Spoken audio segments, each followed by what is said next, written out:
Добрый день, коллеги! В рамках нашего доклада хотелось бы обратить внимание на важнейшие условия реализации воспитательного потенциала современного урока – активную познавательную деятельность детей. Примерная программа воспитания, утвержденная в июне 2020 года, обращает внимание на использование воспитательного потенциала урока. Одним из результатов реализации программы станет приобщение обучающихся к российским традиционным духовным ценностям.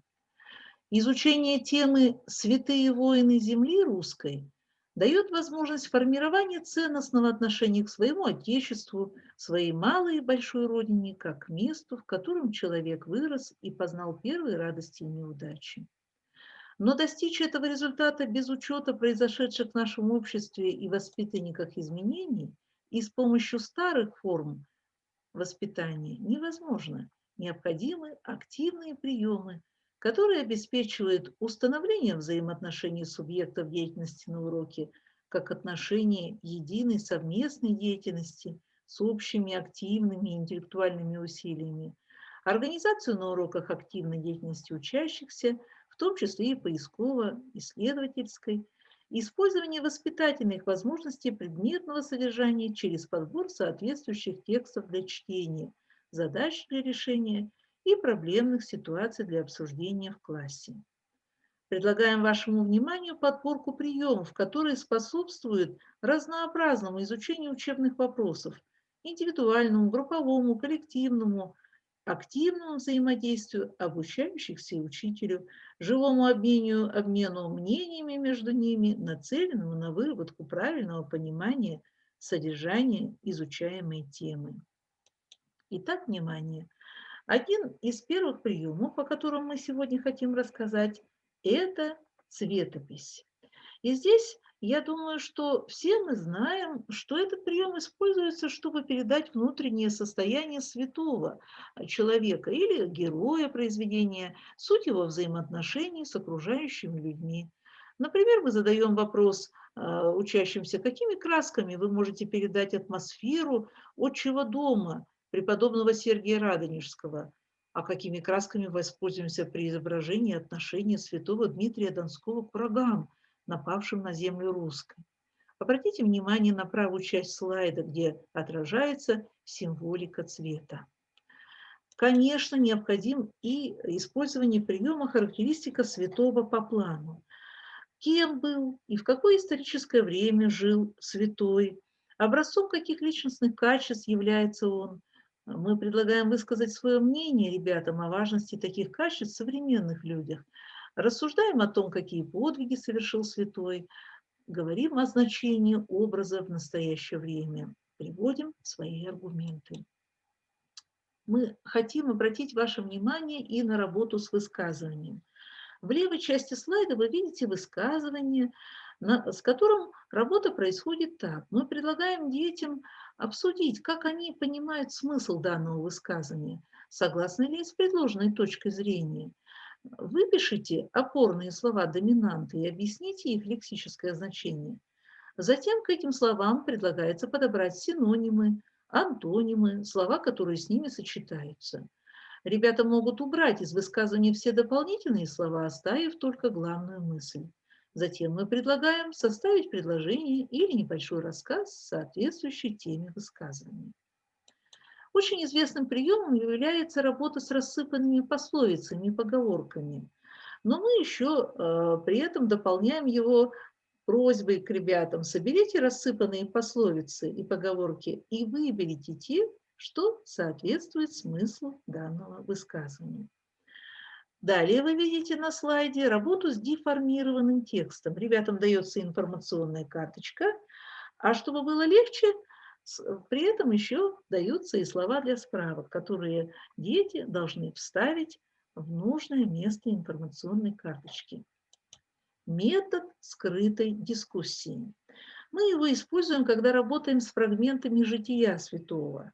Дав предварительную информацию по вопросу, обозначив некоторые нравственные проблемы в житии, мы предлагаем разделить страницу тетради на 3-4 части и записать важнейшие с точки зрения самого ученика высказывания и характеристики проблемы этого фрагмента. Ну и аргументировать, конечно, свое мнение. А после этого ученики получают возможность познакомиться с мнением одноклассников, и обсуждение становится коллективным. Следующий прием – работа с текстом, структурирование материала. Цель его – привитие школьникам умений и навыков структурировать материал, выделять основные мысли, представлять их в зрительно запоминаемой форме.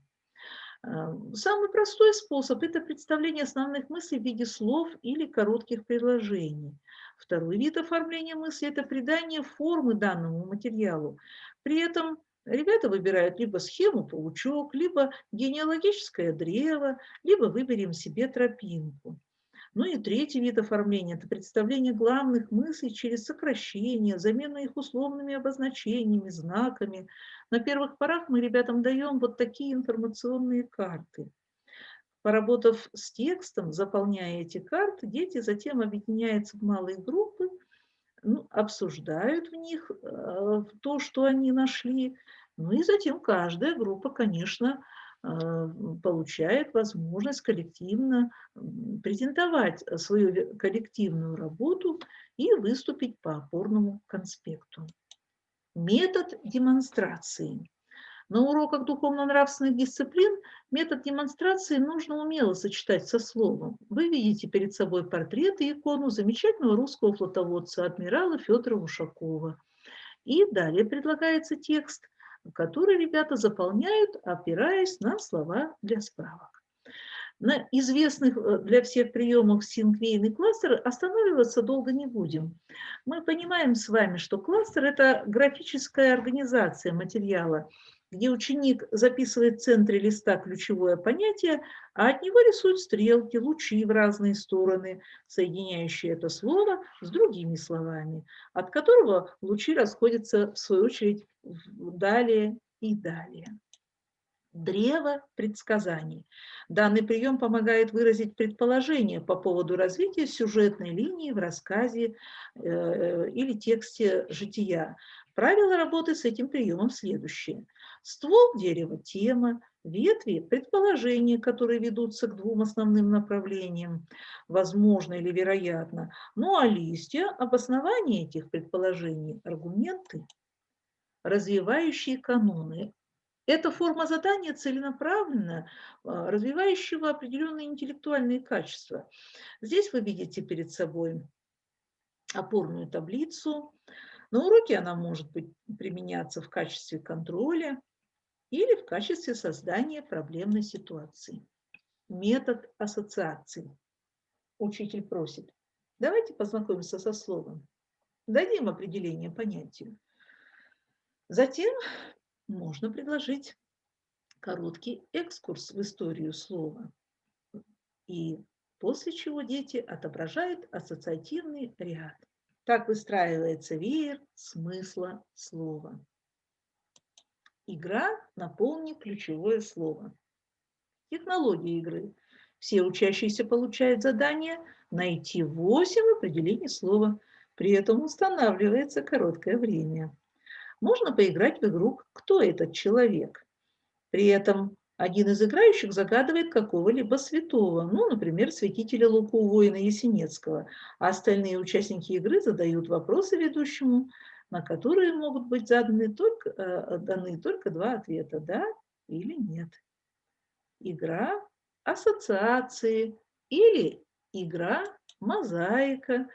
Все эти игры можно проводить на этапах закрепления или проверки усвоения понятий темы.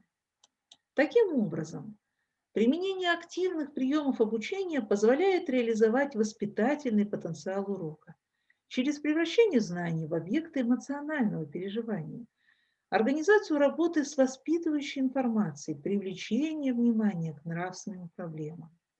Мы очень надеемся, что у наших обучающихся развиваются навыки сотрудничества, социальной ответственности и способности критически мыслить, оперативно и качественно решать проблемы. И воспитывается ценностное отношение к миру. Благодарю вас за внимание.